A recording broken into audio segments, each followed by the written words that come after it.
Guys, assalamualaikum warahmatullahi wabarakatuh. Ini alhamdulillah aku udah sampai di apartemen. Tadi kita habis ada kegiatan di salah satu stasiun TV sama Mas Tiko untuk menanyakan perihal yang katanya selama ini Mas Tiko dengan kondisi yang sangat memprihatinkan, 12 tahun hidup tanpa ada air bersih dan juga listrik. Jadi ini alhamdulillah, qadarullah, ada salah satu orang yang mend-DM aku yang kenal dan tahu perihal kisah asli dari Mas Tiko dan juga Ibu Eni. Jadi di sini niat saya hanya ingin mengklarifikasi dan menjembatani dari pihak keluarga almarhum Pak Herman Susanto dan juga perihal Ibu Eni yang selama ini yang sebenarnya terjadi.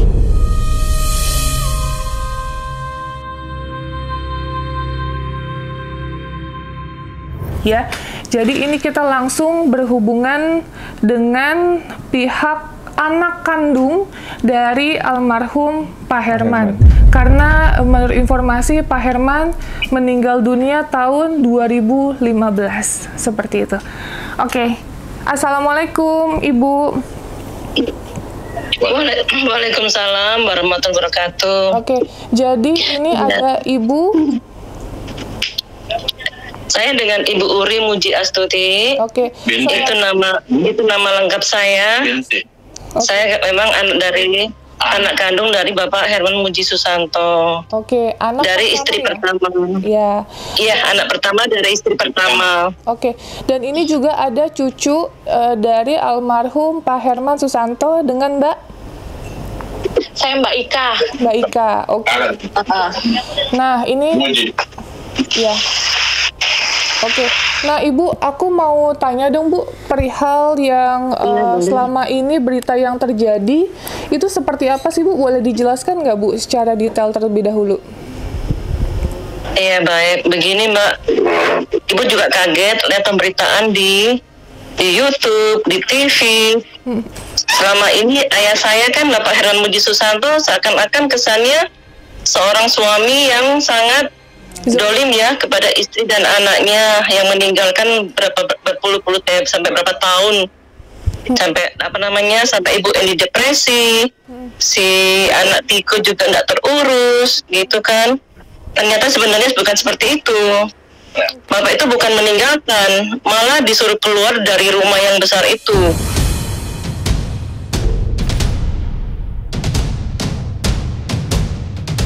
Gitu.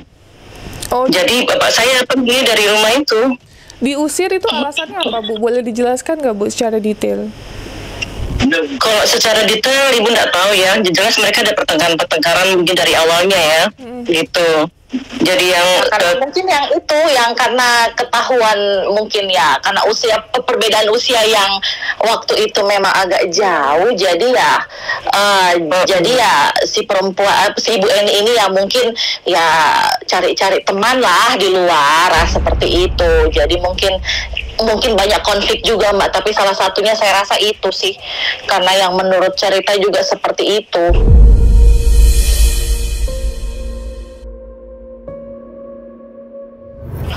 Oke. Nah, setelah itu Ibu terakhir ketemu katanya tahun 2006. 2006, iya. Mereka masih sama-sama itu pada saat itu. Kami sekeluarga ke sana, ketemu Bu Eni, ketemu ayah saya. Itu pun keadaan ayah saya tidak terurus, kayak orang lagi sakit, lagi pokoknya nggak sehat gitu. Sempat saya bicara sama Bu Eni kenapa gini ayah saya? Malah dia marah-marah ke saya. Jadi saya bilang iya, malah saya coba untuk memberi pertanyaan, malah dia belum sempat saya ini, malah dia udah ngamuk-ngamuk duluan gitu, sudah pokoknya banyak omongnya. Terus sampai anak saya yang si Ika ini malah sempat ikut berdiri juga, bilang kok ngomong begitu, kayak mami saya gitu sih Friskanya. Kan nanyanya baik-baik, malah anak saya marah, kamu siapa, diam aja, kamu dipikir saya kan cuma cucu ya. Jadi begitu.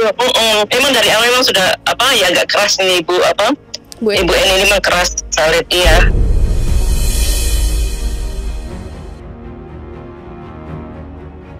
sifat aslinya kayaknya keras memang Bu Eni. Jadi pada saat Dia tidak suka kalau keluarga intinya itu datang ke sana ngutak-ngutik mereka gitu. Dikiranya datang untuk apa? Padahal kita tujuannya cuma nengok. Yang kita tengok ya eyang, bukan mau apa-apa, bukan mau ambil apa gitu. Baru yang saya juga ingatnya itu Mbak, album foto itu saya baru ingat foto itu saya lihat di rumah eyang saya itu foto-foto itu ada foto mama saya di situ sama adiknya si Om Manop yang almarhum itu. Tapi kok yang ditayangkan di media di mana kok cuman keluarganya mereka aja gitu. Sedangkan foto mama saya sama foto adiknya itu yang saya tempo hari lihat di rumah itu kenapa tidak ada? Kenapa tidak entah disembunyikan atau bagaimana? Dia tidak ingin menampilkan keluarga yang lain seperti itu. Dia tidak mau mungkin.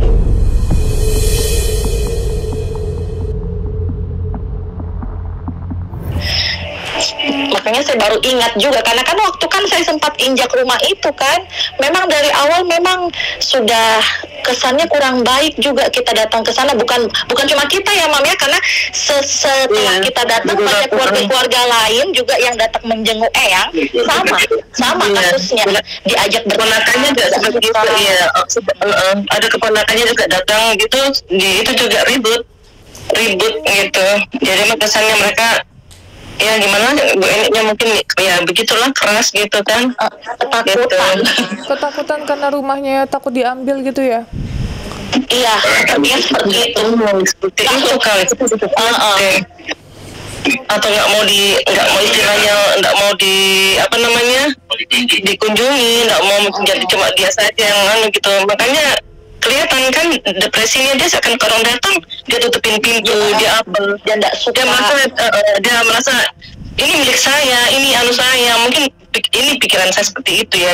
Makanya saya bilang sejak bapak meninggal kita nggak pernah mau nggak pernah putus kontak. Saya pikir ya sudahlah, kehidupannya mereka seperti itu ya sudah, kita nggak mengganggu, nggak ikut campur lagi gitu loh. Makanya kaget lihat kemarin di televisi loh, kok ceritanya seperti ini gitu kan. Harusnya tidak, malah saya itu disuruh keluar dari rumah itu gitu. Jadi rumah perusahaan yang itu dia yang pegang, ya saya cuma keluar aja, tinggalkan rumah itu.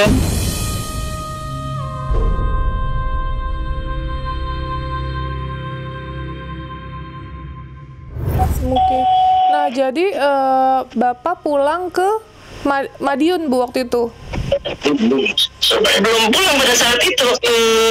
Di ini Bapak ada ke tempat lain ya, masih di Jakarta. Nanti saya dihubungi sama temannya Bapak, sama keluarga itu. Kalau Bapak dalam keadaan sakit di rumah itu, jadi saya datang jemput gitu. Saya bawa ke Makassar sini. Iya. Yang di Bintara ya Bu? Iya, di Bintara itu. Itu rumah belum jadi loh, Bapak tinggal di situ, malas banget saya lihatnya. Rumah kondisi itu belum jadi, masih belum ada atapnya, cuma ada kamar satu. Ayah saya tuh di situ. Saya nangis ketemunya.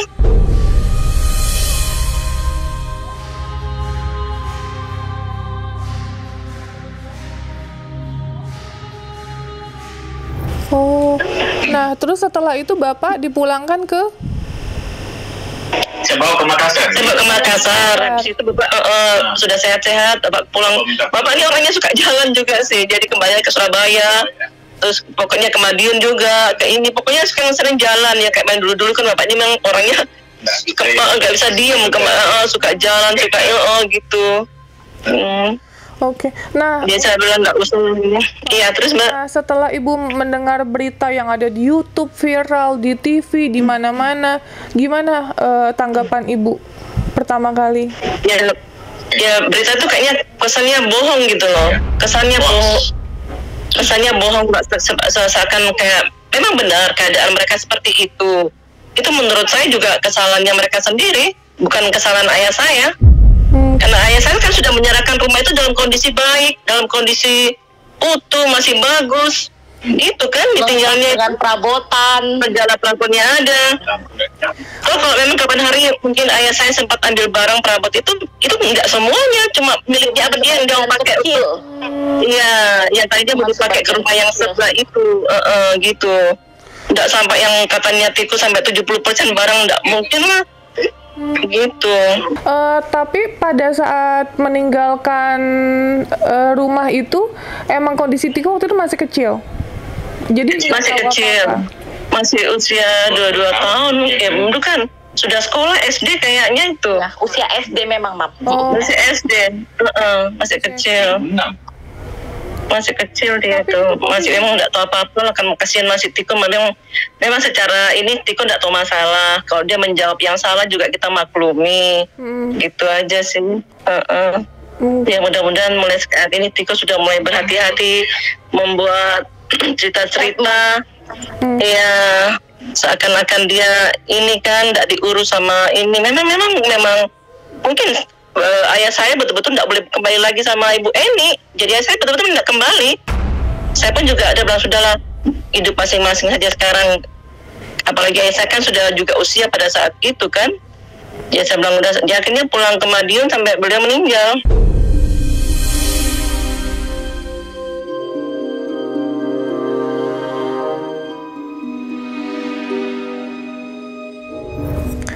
Oke. Di tahun 2015 itu. Nah Bu, berarti selama ini Ibu nggak tahu dengan kondisi Tiko sama Bu Eni seperti apa selama di Jakarta? Tidak tahu. Setelah kontak saya pikirnya ya mereka hidup mewah dengan rumah besar, dengan perusahaan yang sudah dikasih ayah saya gitu kan. Iya guys, jadi menurut informasi bahwa Bu Eni itu pada saat ditinggalkan, bukan ditinggalkan ya kan, udah berpisah, udah cerai ya Bu ya? Bukan. Iya sudah, bukan ditinggalkan. Diusir. Setelah diusir, iya, Bu Eni ini terus cerai, Bu ya? Ditinggalkan perusahaan ya Bu, Bapak cuman bawa baju sama badan aja, iya. Itu aja. Nanti Bapak sudah betul-betul keadaan sehat, baru sempat ambil barang-barang itu pun tidak semua yang diambil itu, coba untuk dia pikir apa yang dia butuhkan saja. Itu pun juga saya sudah larang, tidak usah. Tapi Bapak bilang tidak. Pokoknya dia cerita banyak yang ini bagus, ini saya bilang tidak usah, dia bawa biar aja untuk tinggalkan aja, saya bilang gitu. Oke. Jadi yang cuma sempat dibawa mungkin apa yang dia perlukan saja. Oke Bu, next ceritain Bu silsilah dari Bu Eni dengan Pak Herman, setelah itu juga Tiko Bu. Diceritakan boleh ya Bu secara detail? Kalau Bu Eni itu, setahu saya ya, ceritanya dari ayah saya itu, dia masih keluarga sebetulnya. Oke. Karena dia cari kerja di Jawa pada saat itu, pulang dari Kalimantan. Ayah saya juga kebetulan pulang kampung dan ketemu di Madiun sana. Dia cari kerja, ayah saya ajak ke Jakarta. Katanya untuk dampingi, bantu di perusahaan ayah saya ini gitu. Karena mungkin cocok, akhirnya daripada mungkin ini dimenikahkan sama keluarga gitu. Untuk jelasnya mereka kawan sah atau kawin siri saya nggak tahu pasti, Mbak. Saya nggak terlalu mau nanya-nanya yang begitu. Oke, nah kalau untuk rumahnya gimana tuh, Kak? Kalau rumah juga nggak tahu saya, Mbak. Itu belum jelas juga bagaimana ke depannya. Kita nggak bisa ngomong seperti apa, nanti salah lagi nanti. Kalau untuk rumah nanti mungkin kita mencari tahu lagi kan ke depannya. Cuman yang sekarang ini Mbak, intinya ini dari telewicara ini yang kita keluarga mau tekankan, tolong kalau si Tiko ini memberi statement di media dimanapun itu, tolong maksudnya jangan terlalu membesar-besarkan hal yang sebetulnya tidak seperti itu, karena dia berulang kali setiap diwawancara, setiap ada channel YouTube YouTube yang wawancara dia, selalu dia bilang ibunya itu depresi karena ditinggal sama papanya. Nah, sebetulnya kan tidak seperti itu. Jadi opininya masyarakat ini seolah-olah eyang saya ini lelaki yang tidak bertanggung jawab, yang lebih memilih istri pertama dengan keluarganya di kampung halamannya. Lah, tidak seperti itu, Mbak, yang benar. Nah, kalaupun pada saat itu tidak ada peristiwa Ibu Eni mengusir eyang saya keluar dari rumah, tidak mungkinlah eyang saya ini keluar. Mungkin beda cerita ya kalau seandainya Ibu Eni tidak mengusir eyang saya, tapi yang faktanya ini eyang saya ini diusir. Jadi mau tidak mau kan tidak mungkin bertahan di rumah situ karena diusir. Jadi dia keluar. Nah, seperti itu. Jadi jangan sampai opini masyarakat ini seperti kayak karena dia istri kedua, terus lebih memilih istri pertama sampai terlunta-lunta di rumah itu, sampai katanya menada air hujan. Secara logika tidak mungkinlah dia sampai menada air hujan hanya untuk mandi atau apa, ya kan? Masa paling tidak masa tidak bisa mengambil air bersih dari mana begitu, dari masjid kah atau dari mana kah, dari tetangga-tetangga, kan seperti itu. Baru juga secara logika yang katanya dia menjaga ibunya, memang anak laki ini kan secara logika juga kan anak laki ya, sampai di mana dia bisa mengurus ibunya yang katanya depresi. Nah, kalaupun dia depresi, harusnya dia nggak bisa masak dong, dia nggak bisa jalan kiri kanan dong. Kalau depresi, kalau sepemahaman saya ini hanya di satu ruangan yang dia ini merenung atau apa begitu, ini kan bisa jalan ke kiri, ke kanan, kemana gitu. Artinya kan dia sadar gitu. Kalau menurut saya sih, Mbak ya, menurut yang saya paham selama ini dengan kriteria orang depresi dengan orang yang normal-normal saja, begitu sih kalau menurut saya. Oke. Kan ceritanya maaf Mbak, kan ceritanya si Tiku itu bapak meninggalkan keluarganya dia karena untuk kembali ke istrinya. Sedangkan ibu saya sudah jauh-jauh hari sudah meninggal duluan.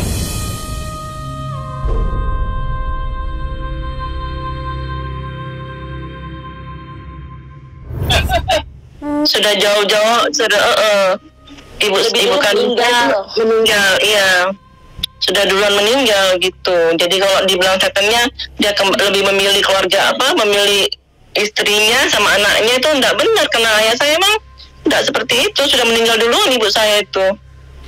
Jadi kita bilang ini cerita enggak benar ini gitu. Karena memang keluar dari rumah itu bukan kemauannya bapak juga. Bapak sudah enggak tahan mungkin juga, dan ya udah, kamu saya serahkan rumah ini, usaha ini, udah jalankan, saya yang tinggalkan rumah saja gitu.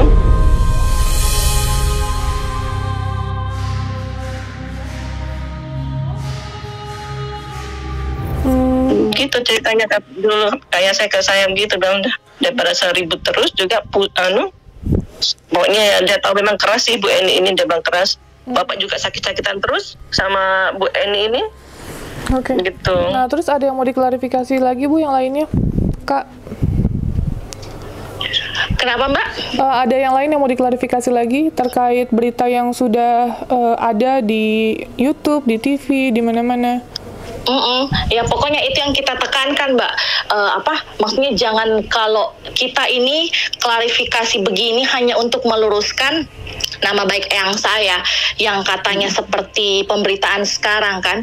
Karena saya lihat komentarnya netizen juga kayaknya sudah seolah-olah memang penuh menyalahkan eyang saya, dan seolah-olah memang Ibu Eni dan Tiko ini yang orang yang teraniaya, yang memang harus mendapatkan ditolong, yang harus diberi santunan yang luar biasa, sampai ditolong di mana-mana. Sebenarnya tidak benar itu. Justru Bu Eni ini sebetulnya yang yang kurang baik ke ayah saya kan, sampai dia menguasai rumah itu gitu. Makanya sekarang, Mbak, kita ini tekankan sama pihak Tiko, bukan karena kita mau pansos, mau viral atau apa, terserah dia sekarang mau jadi kaya raya atau gimana, atau kita tidak ada urusan. Yang kita sekarang di sini tekankan, tolong dibersihkan itu nama baik eyang saya yang sudah yang saya merasa dia sudah cemarkan kemana-mana. Kalaupun seandainya memang dia tidak tahu yang sebenar-benarnya, harusnya dia harus nggak tahu. Awal Ngomongnya nggak cari tahu data saja. yang real. Iya, dia harusnya menjawab tidak tahu, atau dia bilang menurut ibu saya. Tapi dia seolah-olah bercerita seolah-olah dia ini saksi hidup yang sudah mengetahui semuanya. Dan jadi kita tekankan, Mbak, kalau dia berani lagi untuk mengungkapkan ke media atau kemanapun tentang eyang saya yang tidak bertanggung jawab, yang meninggalkan keluarganya demi keluarga yang satu dan anaknya, kita akan menuntut, Mbak. Itu namanya pencemaran nama baik dan fitnah. Karena sebenarnya tidak seperti itu. Kita akan tempuh jalur hukum, Mbak. Kalau dia berani lagi untuk membuat berita yang palsu, yang hoax gitu. Iya, pada saat itu yang saya kan juga sudah usia, harusnya tinggal nyaman di rumahnya yang mewah, yang megah. Ternyata kan tidak, disia-siakan begitu. Malah dia yang kuasai rumah itu. Ya itu kita juga rasa tidak benar ini. Berita-berita yang beredar selama dulu. Mereka hidup berumah tangga, Mbak, eyang saya tidak pernah diurus. Meskipun tinggal di rumah yang besar, waktu saya datang saja meskipun itu masih bentuk rumah, tapi eyang saya tidak pernah diurus. Makan dibiarkan makan sendiri. Karena pada waktu itu kalau saya tidak salah ingat masih ada memang pembantu yang memang keluar masuk untuk beres-beres rumah. Ada di YouTube. Memang ada. Saya akui memang ada. Saya ingat pada saat itu dia yang siapkan makanan dulu baru dia keluar lagi. Tapi kan eyang saya bukan diurus sama istrinya, sama orang lain kan. Nah, datang-datang istrinya cuman baca majalah apa segala macam. Jadi memang eyang saya tidak terurus sama sekali. Bajunya aja robek-robek tuh waktu kita pakai baju kaos dalam, enggak pakai baju awalnya, terus habis itu bajunya robek. Dia tidak terurus. Kenapa lubang begini dipakai? Saya bilang gitu. Makanya saya datangi istrinya. Saya coba komplain aja. Saya bilang, kenapa bapak seperti ini? Kenapa tidak diurus? Oh, langsung dia berdiri. Dia banyak omong. Saya bilang, iya. Dia waktu melamar kita, saya bilang, astagfirullahaladzim. Dia balas saya, astagfirullahaladzim. Saya bilang, terus si ikan anak saya ini langsung berdiri juga. Dia bilang, jangan macam-macam ya. Gitu. Ngebela tante. Dia melawan memang yang kayak dia serem begitu, yang suka nyerang-nyerang itu memang dari muda. Makanya saya bilang mungkin dia sakit itu mungkin sebenarnya dari usia muda, cuman baru terdeteksinya sekarang.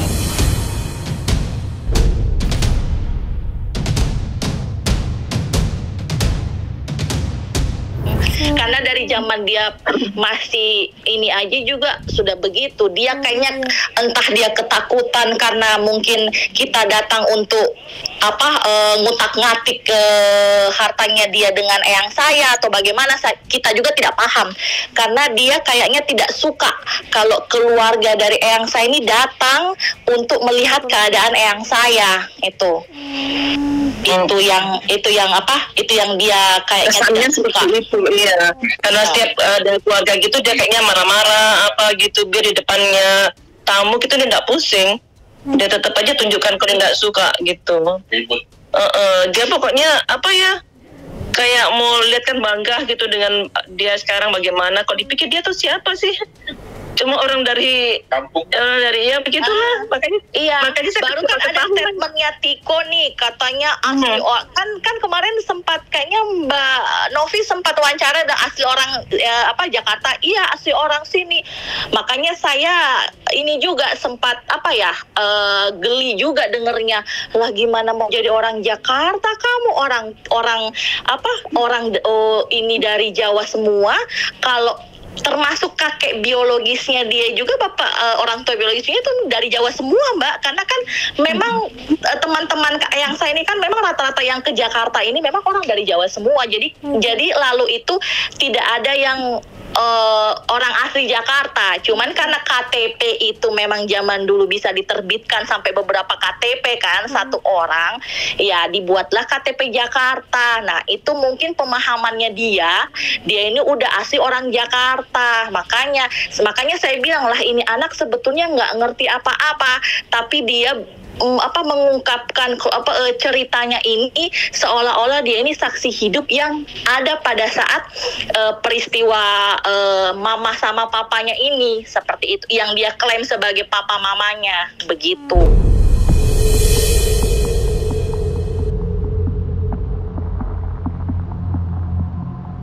Iya, benar Mbak.